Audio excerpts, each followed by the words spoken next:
İnsanlar tək bir ümmət idi. Allah onlara müjdə verən və qorxudan peyğəmbərlər göndərdi.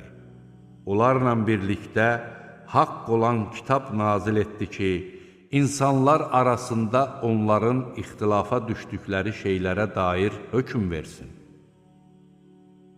Halbuki kitab verilmiş şəxslər özlərinə açıq-aydın dəlillər gəldikdən sonra aralarındakı paxıllıq üzündən ixtilafa düşdülər.